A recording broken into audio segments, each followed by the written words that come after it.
Olá, doutores e doutoras, sejam todos muito bem-vindos a mais uma aula de biologia para a gente conversar um pouquinho sobre a parte de metabolismo energético. Nessa aula eu quero conversar com você sobre rendimento energético. Pois é, falar um pouquinho sobre rendimento, puxando lá alguns conceitos da física, né, das máquinas térmicas, e a gente já começa lembrando que não tem nenhuma máquina que tenha um rendimento 100%. E aqui na biologia também é válido, afinal é ciência, né? Então, beleza. Quando a gente fala de rendimento energético, qual é o modelo ou a abordagem de questão que uma prova de biologia pode apresentar para a gente? Olha só, é isso que eu quero mostrar para você agora. Então preste atenção aqui junto comigo. Olha só, quando a gente olha para esse modelo de questão, que foi uma questão que caiu no ano de 2023, nós conseguimos mapear algumas coisas. Veja lá o pequeno texto inicial. Ele vai falar que aqui existe a análise da atividade de dois cultivos celulares mantidos com diferentes substratos. Esse que está representado no quadro. Qual é o substrato? Um substrato tem a presença do oxigênio e a outra não tem, só tem a presença da glicose, tá? E ele vai colocar aqui um comparativo do rendimento dos produtos em termos de calorias, ok? Então, em termos de calorias, a gente tem aqui ó, uma produção de 219 calorias por mol, enquanto aqui apenas 29 calorias. É uma discrepância muito grande, tá bom? Então, se a gente parar para pensar, ó, esse aqui está bem maior do que o outro, tá? Então, o que é que acontece? Esse aqui está bem maior, tá? E o que é que vai acontecer? Olha a pergunta lá embaixo. Qual organela não está ativa no cultivo B? É uma questão de identificação básica. Então, é uma questão tida dentro da prova do Enem como uma questão fácil. Por quê? Porque eu só tenho que saber qual organela não está presente em um cenário como esse. Porém, ela sai do âmbito de fácil e entra no âmbito de médio, né, de uma questão operacional, porque eu preciso interpretar o gráfico para eu saber o que é que está funcionando e o que é que não está. Então, dentro dessa interpretação, eu vou encontrar ali qual é a organela que não está funcionando dentro desse processo específico, tá? Então, o que é que nós conseguimos observar aqui, ó? O rendimento está associado com o comparativo metabólico. E é isso que eu quero te ensinar a fazer. O meu objetivo aqui é te fornecer o fundamento teórico para resolver esse tipo de modelo de questão, porque o Enem tem uma forma de cobrar os determinados conteúdos. E eu quero te fornecer as referências para quando você pegar aquele modelo e você, opa, eu já resolvi essa questão. Eu sei como resolver uma questão desse tipo. E aí você vai, acessa as suas referências, aplica de forma bem direta, bem simples e resolve o que tem para resolver, beleza? Então, vamos lá. Olha só. Quando a gente fala sobre rendimento energético, o que é que a gente precisa pensar? Nós precisamos pensar primeiro sobre as condições que estão estabelecidas no comparativo do metabolismo executado. Então, olha só, qual é a condição? Na respiração celular, eu preciso de quê? Eu preciso de oxigênio. Então, aqui o que vai acontecer é com oxigênio, tá? Na fermentação, eu não vou ter oxigênio. Então, o que vai acontecer aqui acontece sem oxigênio. Veja que aqui eu não estou delimitando, tá bom? O processo de respiração e o processo de fermentação. Não vou falar os pormenores dele. Esse comparativo aqui é sobre rendimento.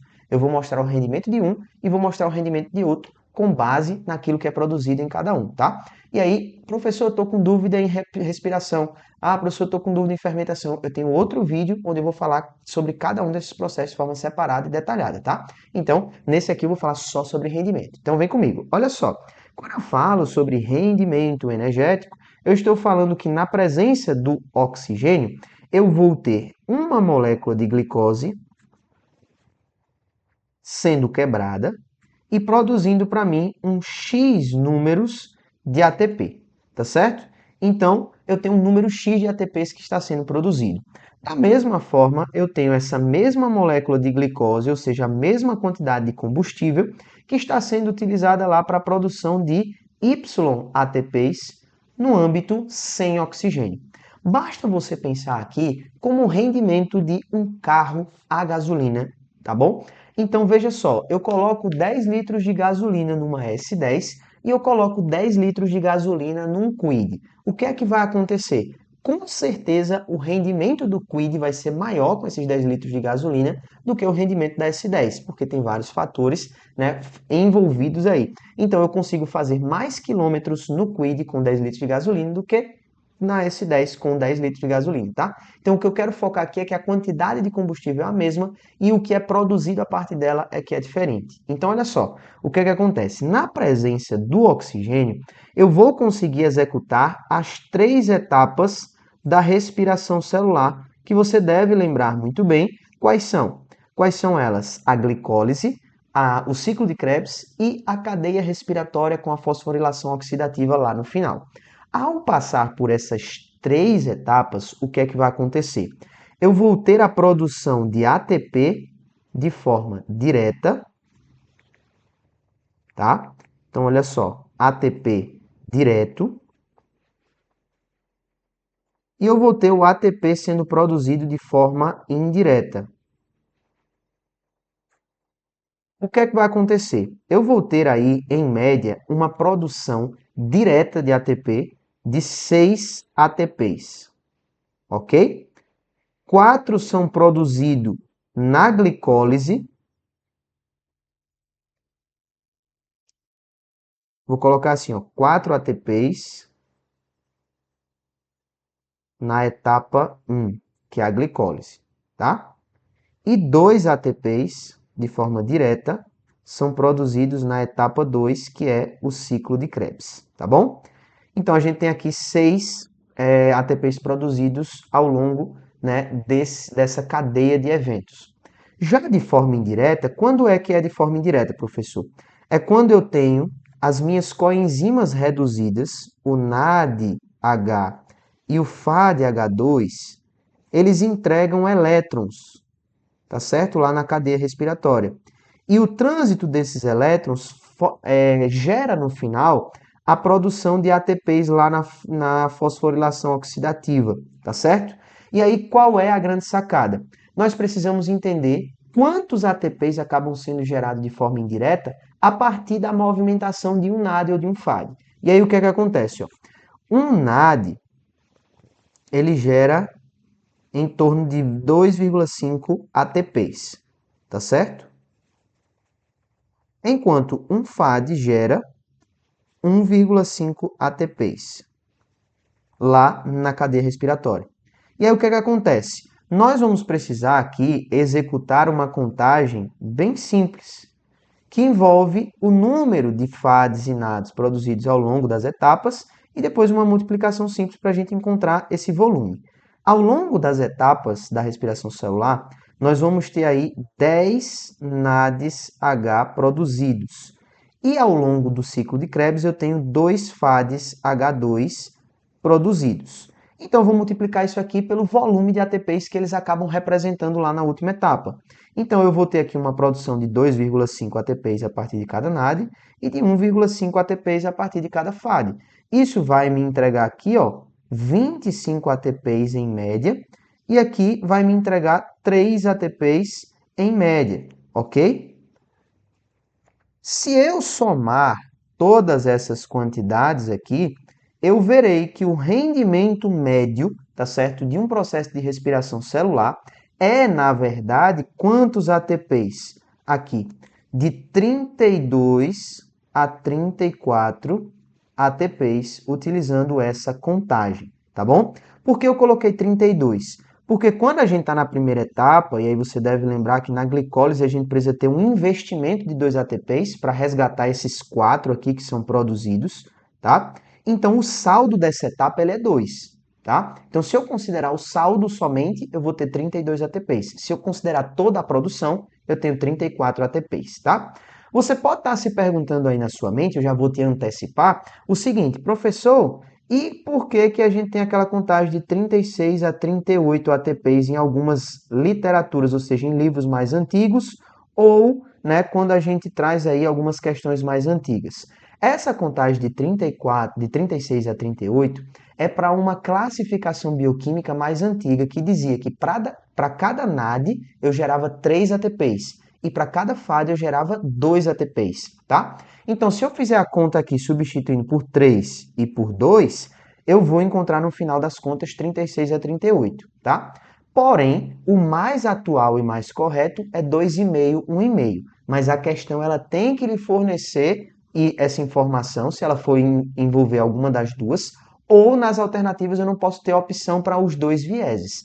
E aí você vai fazer a conta dos dois e vai encontrar qual é aquela que está mais correta, tá certo? Então, a gente vai utilizar essa nomenclatura mais atual ou a mais antiga, a depender do contexto da questão e também das alternativas, certo? Das contas que estão presentes lá. Mas o rendimento é sempre mais alto. E aí o que é que a gente vai poder observar com relação à fermentação?